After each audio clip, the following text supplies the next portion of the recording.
I thought, after the first 3, 4 minutes of the game, our guys really settled in and played with good poise for the rest of the first half. We changed some defenses. I thought our guys did a good job of that. And then we finished the half really, really strong. Obviously, the start of the second half, just looking back on the game, that you could certainly look at that as a big difference in the game. Georgia they did what good teams do at home. They came back and really attacked, were aggressive. They got the ball to their best player. He was tough to handle. Really for the majority of the game. Shaka, how do you want to see James evolve offensively over the next few months and into the offseason? James is he's got a really bright future. He's talking about a guy that just started playing basketball as a freshman in high school and doesn't have the same depth of experience that even some of his freshman teammates have, just from the standpoint of playing games and practices. And we talk all the time with him about needing to get his 10,000 hours and 10,000 reps. And he's a hard worker. He gets more extra workouts and extra lifts than almost anyone on the team. In terms of his role offensively, I think he's getting better. He's, you don't always see it in the game, but he's making a lot of progress with the work that he's put in. He's gotten better shooting the ball. I think he can become a very reliable mid-range shooter. I think he can become a good free throw shooter. He's a guy that I think right now the game, like with most freshmen, the game gets going fast, and sometimes the best thing for him is just to be able to slow down and be able to do whatever's next before you do the next thing after that.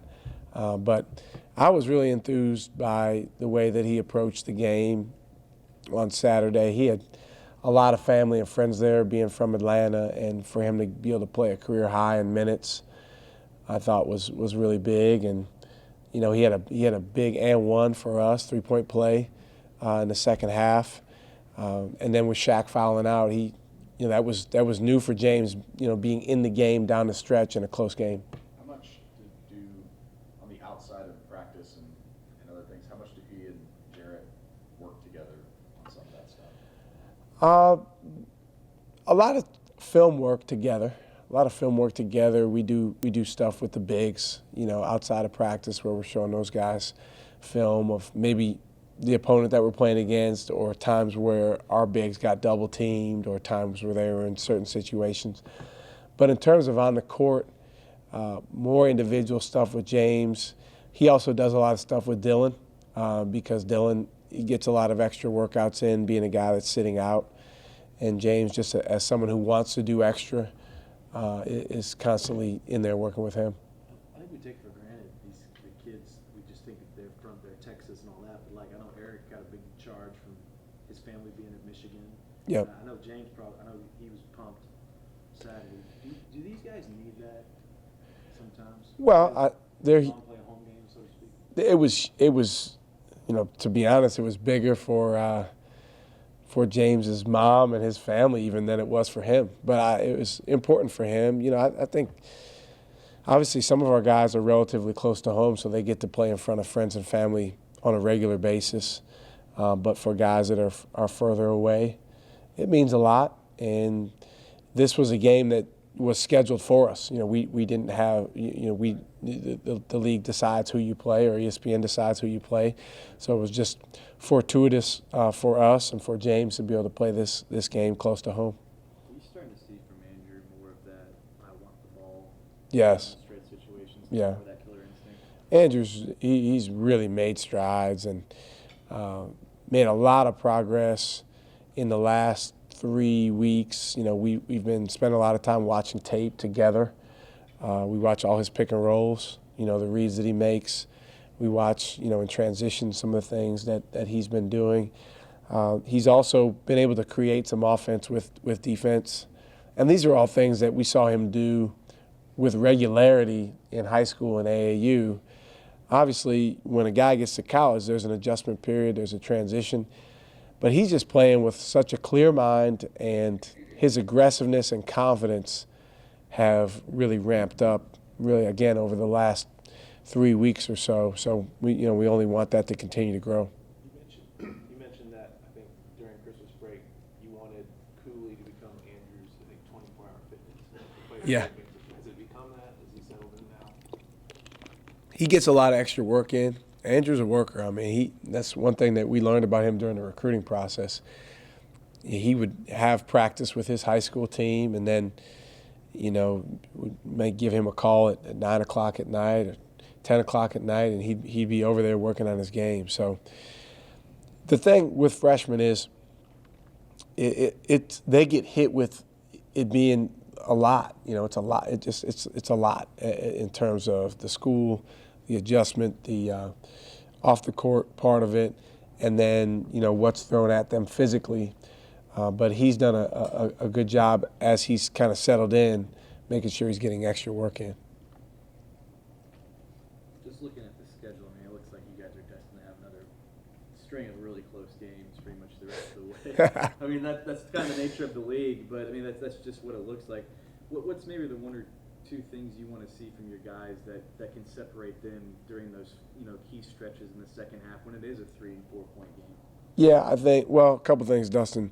First is trying to get better with making sure that we value each possession on offense, and that we get a good opportunity out of that possession. Now, that doesn't necessarily mean we're going to make every shot, but we have to minimize empty possessions, because in close games, obviously that's to your detriment if you have a lot of those. And then on the defensive end, I think the flip side of that is taking away anything easy that the other team gets. And it's not just at the end of the game, but that's throughout the game. So a lot of times that happens in transition, just making sure you do a good job with transition defense, making sure you take away some of those opportunities. And then if you can make them earn everything they get, you have a much better chance to win. Then the last thing is, we talk about, we've always said this, with every team that we've had, is there's 3 keys to a 6-minute game in terms of things that you can control. And that is, be solid on defense, which kind of goes hand in hand with what we just talked about. Take care of the ball, which goes hand in hand with the first thing we talked about. The third thing being make your free throws. So solid on D, take care of the ball, make your free throws. Really, if you watch any close game at any level, the team that does that best usually wins. Do you think the second half sets up better for you guys when you get Baylor and Kansas at home, and they'll have familiarity with all these guys at the time? Well, I think what's more important, Brian, is us making strides in the different areas of the game, because a lot of times it's when you play a team and the context of maybe the games that they're coming off or what they have coming up, and again, the same thing with your team. So we can't control the opponent, but we can control ourselves, and we can control our progress. We can control our execution, our effort, the practices that we have going into the game. Very, very important. Our level of connectivity is important. Obviously, we're a different team now than we were when conference play started in terms of personnel. So our guys, just continuing to learn how to be the best we can be with who we have on the floor. Shaka, I know you've been through 8 and 13 as a head coach. Do you find it that it's pretty easy for you to not look ahead, or do you find yourself at times going, seeing the progress of this team and thinking next year we could be pretty good? And is it hard for you just to step away from that and focus on, the next day? Well, that's a good question, and it's part of your job all the time to have a view of the future, no matter what your record is at the current time, because obviously with recruiting and, with what you're doing to plan long term, you have to have an understanding of that. But at the same time, we always tell players this time of year, particularly young players, to try to fight the urge or the tendency to say, well, next year I'm really going to do this, or I'm going to be this much better, with a whole off season in the weight room.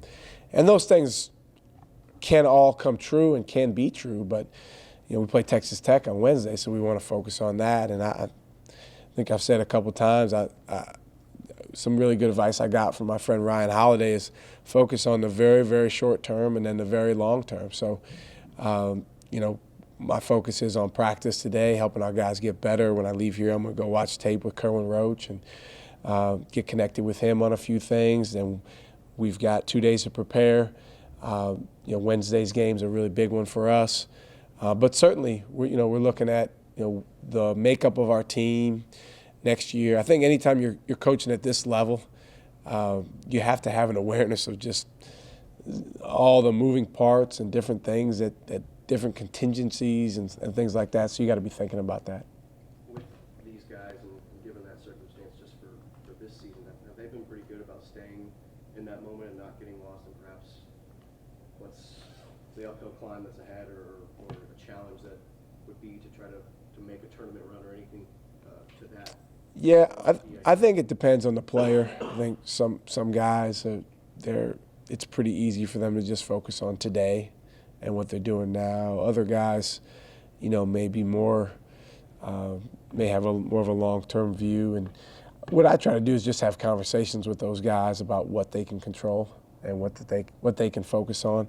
And then also understanding that whatever it is that we want to do, it takes what it takes. So whatever goes into that, whether it's winning on Wednesday, having a good practice today, whatever they want to do long-term, we have to do the things that go into making that happen. Otherwise, it's not going to happen. What have you seen from Eric since Big 12 play started? His shooting percentages are way different in conference play relative to the beginning of the season. And even last year in conference play, he's shooting the ball better now than he was in conference play last year. But have you seen him kind of, snap out of that quote-unquote funk that he was in? Well, I think, we've talked about this, Dustin, is both for him and Snoop, but more so for Eric, there was probably a little bit of a thought going into the year that sophomore year was just going to be this unbelievable launching pad after a really solid freshman year. And sometimes that happens with sophomores. I try to help those guys understand going in, hey, you still got a lot of ground to gain to get to the point where you want to be, on the same level as this guy or that guy. Because, look around our league. There's so many great guards. So for Eric, a lot of November and December was just trying to work through whoa. He was almost like a boxer who just got, hit with a bad combination.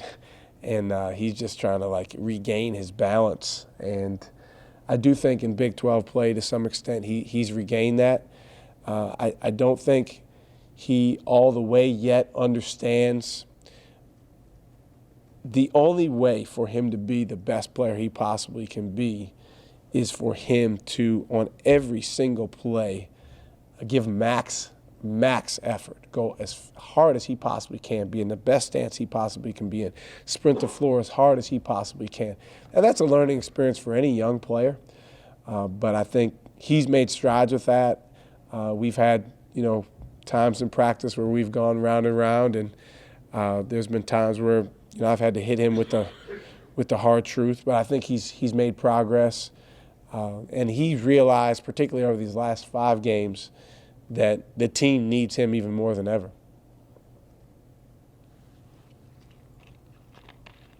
How much extra work have you seen him in the past few weeks? He's put in some good extra work. He needs to do more, though. He needs to understand that there's always more that he can do. And, I think that it's interesting. Last year, Buddy Hield was just the shining example for these guys. And it's so easy to look at him and say, okay, I want to be like that. But, okay, if you want to be like that, then you got to be like that. And, we went to Oklahoma to play them last year. We went to the gym the night before, Buddy Hield was there. We went to the gym for shoot-around, Buddy Hield was there. We went to the gym an hour and a half before the game, Buddy Hield was there. And he willed himself into becoming the player that he became. And that's what Eric is going to have to do. I think he's made progress, but I'll tell you this. He has to be able to understand that that's the only way for him to be, that he has very lofty goals and expectations for himself. That's the only way. Talk about the long-term picture. What is there any point that you can approach Jared and say, "Man, what do you think?" How you feeling about it? Jared's such an in-the-moment guy that I don't even know if that would be a valuable conversation now, because it's, we're coming up on the end of January, the beginning of February, and we just have so much basketball left to play. And when I sat down with Jared at the beginning of the year, I asked him, I said, what do you want out of your freshman year? How do you want this year to go? He said, I want to have the very best freshman year I can have. So that's really where his focus has been, and where our focus has been as coaches in working with him. So, we just want to help him grow. Obviously, he's coming off a challenging game last time out against Georgia, and Jarrett's a motivated guy, so he wants to get better and improve.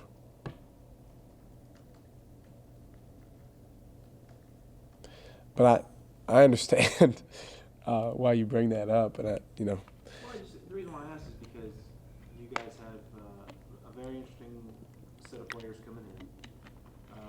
You're chasing a very interesting player, out of New York. It seems like it's a if you had more concrete things on your pitch would be much sharper. If you could say, hey, we got this guy, and this guy coming back. Yeah. Does that make sense? Yeah, but the thing is, in our sport, which is really unlike any other in college sports, you just don't know some of those things, and that's the reality of it. I think that's what we all, as coaches, signed up for, and I think you do the best job you can trying to help guys get better. Because the one thing I'll tell you for sure about recruiting is those kids are paying attention to see, are your guys improving? Are guys getting better? Are they making strides? So if you're a guard that fits a similar mold of an Andrew Jones, and you see what he's doing, and you say, hey, that guy's really made strides and made gains. I think if you look at Jarrett, I think he's come a long way, since he got here in June. So I think the most important thing for us right now, and then also long term, is just to help these guys grow, and then after the season, you just assess where things are. That's something that you use with guys that, may take Jared, for example, and say, hey, no one else in the country is really playing a freshman big and running stuff through him like we are.